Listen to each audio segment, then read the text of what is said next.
This all together. Zoe, how are we? Let me put this on you. Okay. Come on, sit down. I've been waiting 6 hours to have this conversation. It could have been top of the docket, but we've waited this whole time. Zoe, introduce yourself to the stream. Hi guys, for however many are watching out there. I'm Zoe, I'm an investor at Dawn Capital, but also the co-founder of the AI Engine community. So great to meet you guys. Okay, right, we've got so many questions. We're going to start with, how was ETN on Thursday? It was really fun. First time you've done a live stream session? Yeah, it was my first time doing a live stream session. This is the second time. This has definitely been a content-heavy week compared to my usual zeros. And Zeros. It was really cool. I think I definitely also got a lot of takeaway from it in terms of how to do live stream better in the future. Yeah, it's a work in progress. It's a work in progress. It's just we iterate fast. Yeah. Try and do it like a startup, or at least try. So next week I'll be doing 3. Next week 3, yeah. and then the week after 4. Yeah, exactly. And then 5, and then it's just day to day. Just live streaming I'm investing. live stream I think it's day. a great idea. Okay. Just stick it in the Dawn Capital office. just taking calls in the background. Look, we're here in Warsaw. It's AI Engine at Google Startups Campus. How does something like this come together? So it started.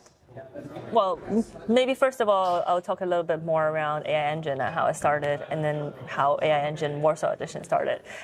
So Jameson, who is a GP at Chapter 1, is my co-founder within the AI Engine community.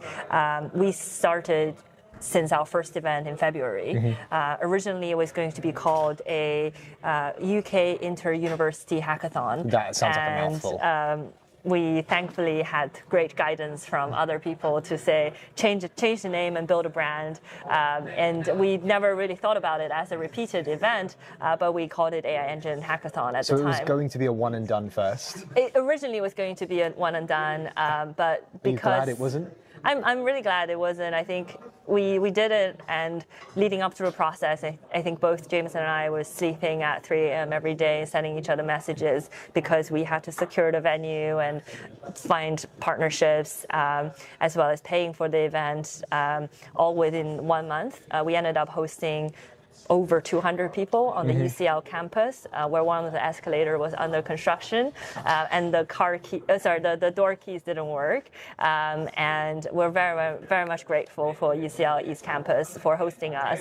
But I think leading up to the event, both of us was very, very glad to not having to worry about it for another couple of months. But after the event, it just went so well, and I think everybody walked away feeling energized, both the participants as well as ourselves. I got reached out to by some of the other funds that wanted to partner with, and with their support as well as the tech partners' support.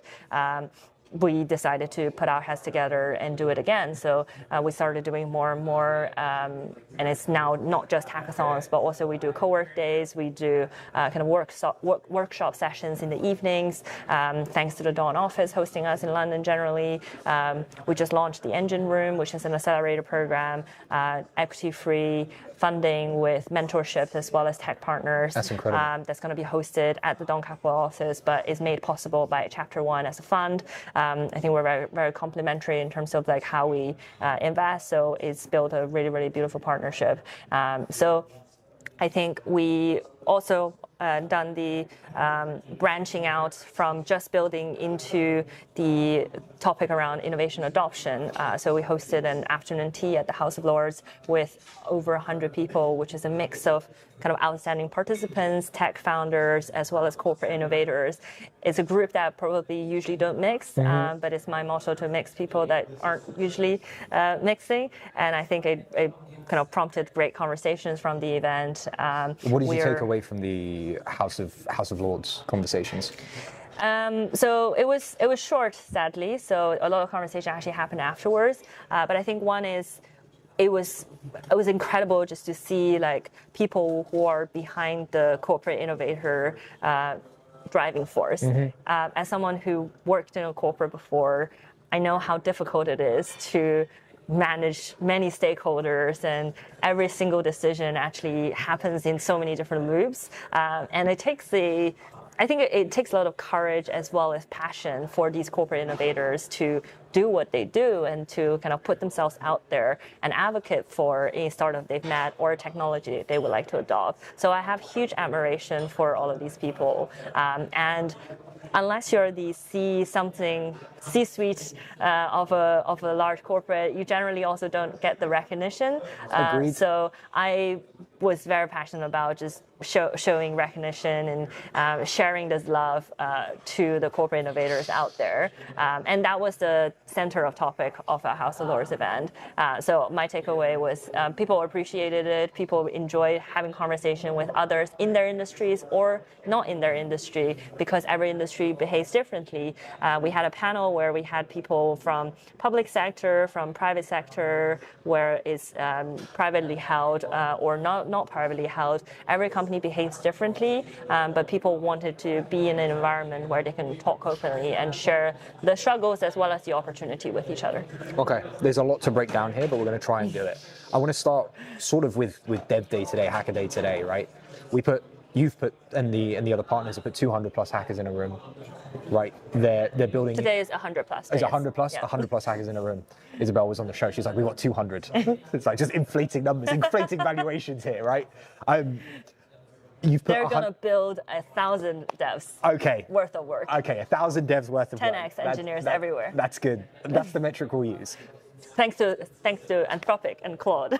She's just rolling with ads here. I don't even have to tee her up. She's just going for it. Why are hackathons important? So I studied sciences in universities. I went to a fair share of my hackathons. I think it's just such a friendly and curious environment where you can learn about different technologies and you get to be hands-on and build.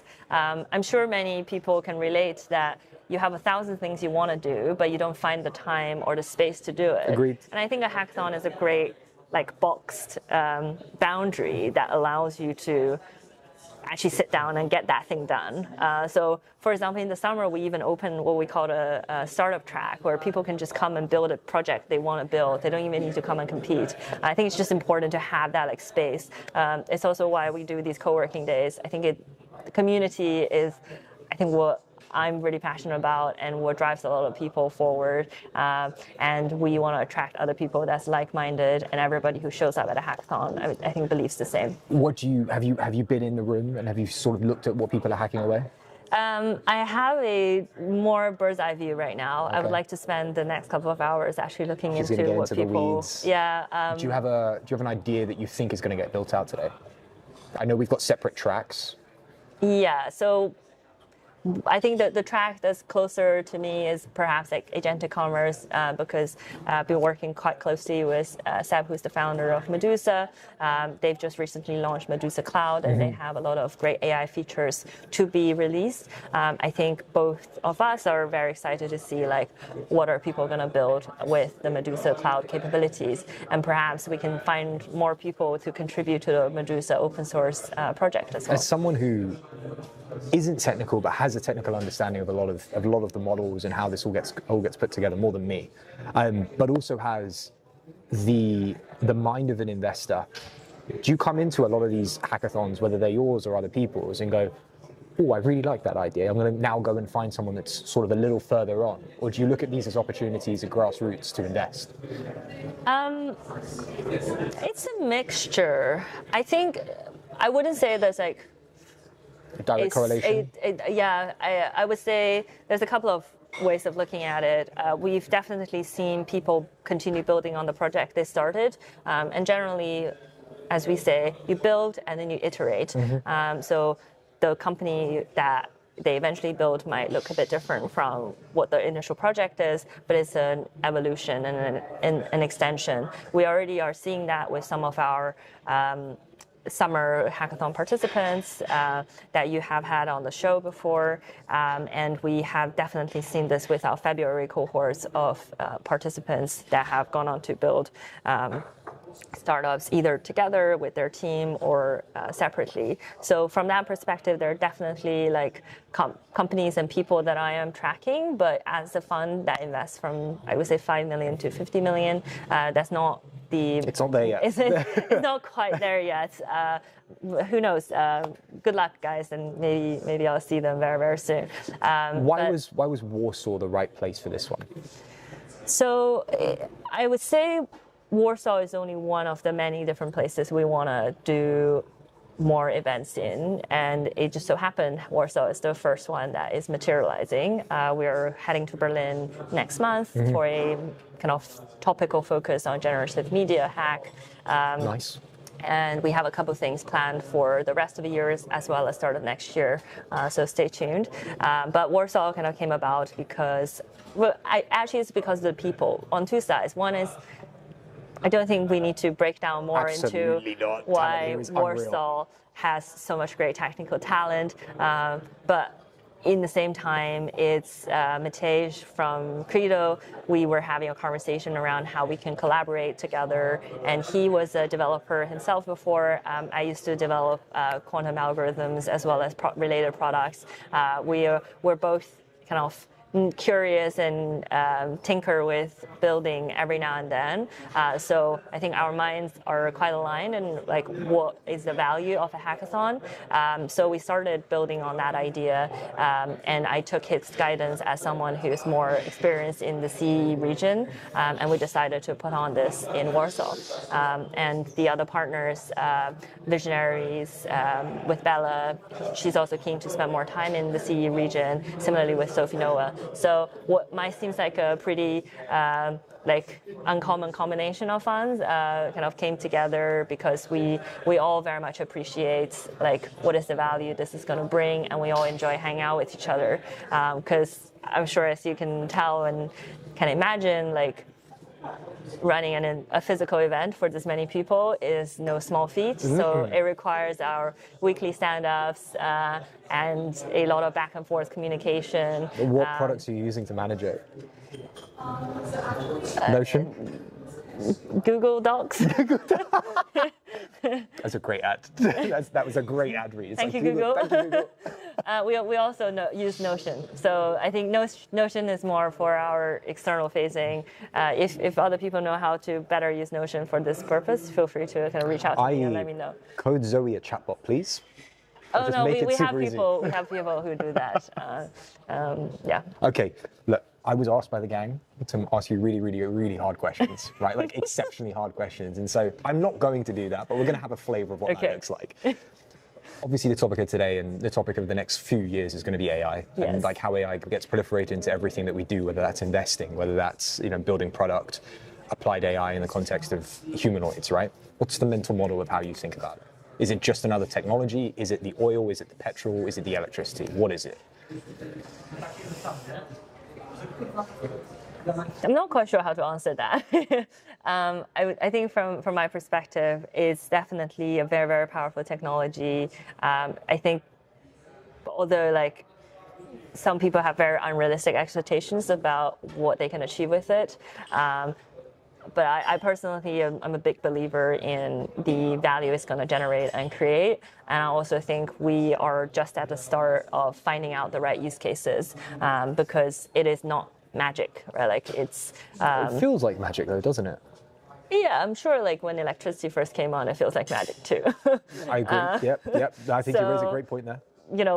I'm sure like when electricity was first used commercially, they weren't thinking about EVs necessarily, but it kind of eventually evolved. So I think we're still discovering like what is the use cases and what is the best use cases. And there are kind of great researchers out there pushing the frontier, making it happen, as well as kind of product-oriented people that are building the intersection between like what is the models and what do people really need. I think this is why we're seeing the flavor of, let's say, forward deployed engineers. I mean, it's a term that has been thrown around a lot, but it just means having a product mindset and then solving a problem. I think that's a skill set that is going to become increasingly like important as well, because one side is the frontier and the other side is making it useful, and we're pushing forward on both sides. What are you incredibly excited about in the context of the themes that you invest in? I'm excited about many things. I would say it's something that I've been spending a lot of time in myself, and I'm very excited about is general like multimodality. Okay, break that down And for me. what What does that that mean? is if we dial back the clock maybe like 2 years ago or 3 years ago, there was a whole wave of, the text model is great. We're seeing GPT-3 and what can it be used? And then the first wave of application came out, and then this entire cohort continues to evolve. And then voice model, 11 Labs really started to break out around the same time, but the application layer wasn't really catching on just yet. I would say this year has been the year where the application of voice applications or adding the voice interface is really starting to take off. I don't think we've seen that with the other modalities just yet, and that's like image, video. I think there's a lot more we can be doing, both in terms of model research as well as application. I think we're in the moment of frontier model improvement in big steps, right? You have the VO 3.1 launch earlier this week. This entire summer has been It feels like the summer of the summer of multimodal, yes, summer of multimodal media models, and so I think we're just at the start of this, and this is only on the generation side. There's also the I guess on the other side, if we think about like how to utilize multimodal data. How do you utilize image models? How do you utilize images and videos out there as information? Because that is natural to how we act as humans. We think about information as all the context we're getting in. There's a lot of, I think, room for improvement, and there's a lot of great people working at it. So that's a thematic I'm very excited about, both in terms of... Deeply pessimistic about? I don't know. I'm a pretty optimistic person. There's always something there. There's got to be something you're pessimistic about within the context of technology. I don't actually have that. So you just kind of wake up in the morning and you're ready to go, just like full on rose tinted lenses. I do think that's needed as a venture investor, because you have to believe. Everything is about believing, so I'm always kind of open-minded in believing. We didn't get to ask Bella this question, but it was one of the conversations I was having with her over dinner yesterday. Okay. Right? Moats. The context of the moat, of like what exactly is a moat today? Has it changed? Has it not? How do you think about moats for the companies you're investing in? So I would say for us, we are investing in business software in general. So by stating that, what I mean is we're looking for companies to kind of grow revenue rather than have deep technical moat and potentially find an exit because of a particular piece of innovation. We want them to actually sell this as either services or product and grow the company this way. So from that perspective, I would say the ultimate moat is distribution. And as a... Distribution both from a media as well as a product perspective?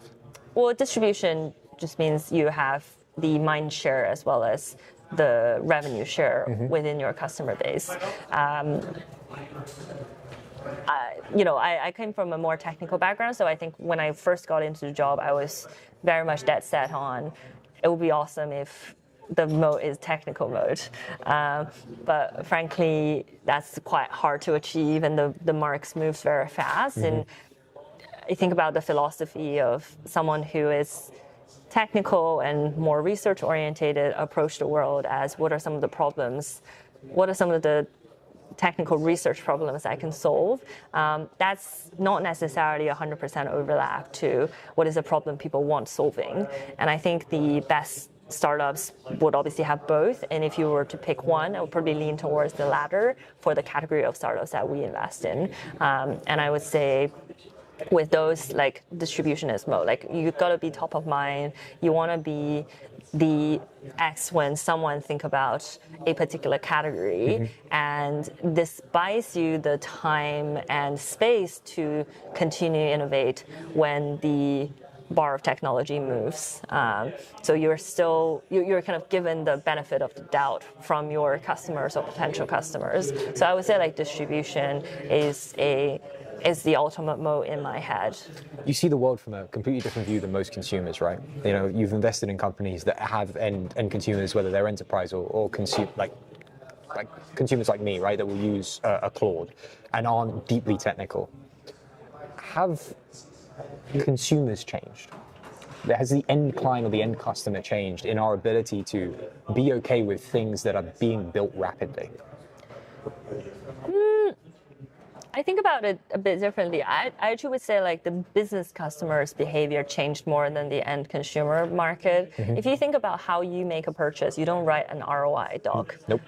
you think about, are my friends using this, or like have I heard great things about it, and does the number in front of me, give me a heart attack or not? And then you click button, I don't know, scan your Face ID and pay for it on App Store. Or in Bezos, it's just click. And so that's kind of a more consumer-ish behavior. Yep. I think when it comes to like AI buying in businesses, we're still in the such early phase. There's so much experimentation going on that the traditional way of viewing enterprise software purchase hasn't come into play as much. And the people who are winning are the people who can kind of capture that, I guess, consumer-like behavior.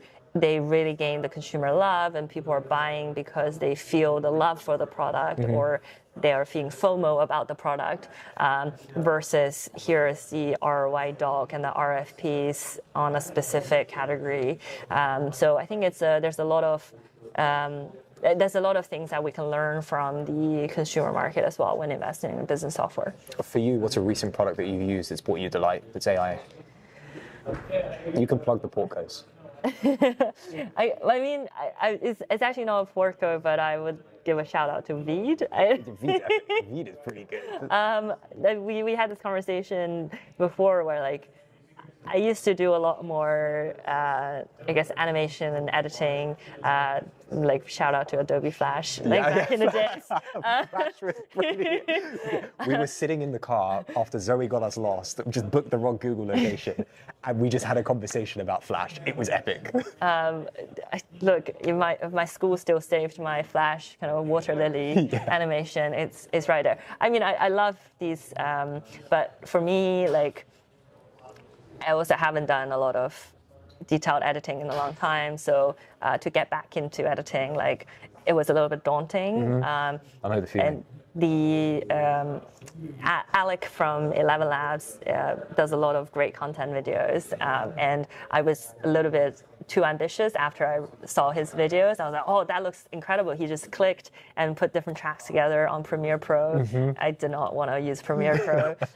And I heard about Veed, and again, to the point of like mindshare, Veed is a company that has a big presence in London. It's a kind of European tech company. I've heard the founder speak on stage before as well. And I just wanted to kind of give the product a try and see like how easy would it be. It's incredibly easy. They've done an awesome job in like making content creation accessible. So yeah, that's a product I recently tried and I absolutely love. I don't want you to plug the portcos here, but it's one of the questions I love to ask VCs and investors. You know, what's a generational company that you're not invested in, valued under $250 million?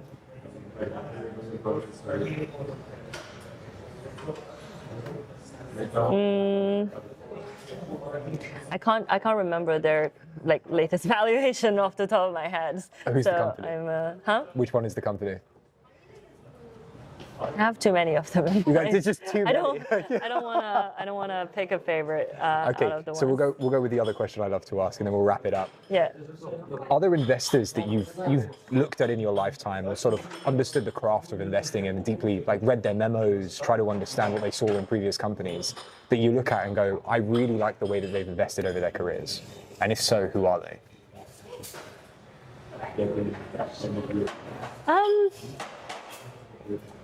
I don't know how many people's memos I've been able to read. I think there's a little bit of an information barrier there. And it's probably a little bit pointless to say the names that everybody knows. But I would actually just say, like, I've been learning a lot from a lot of the angel investors in the London ecosystem. There's one angel that I speak with a lot. His name is Patrick Gilday. I think he's a really, really awesome investor. He thinks very deeply about the sector, but he's incredibly founder friendly.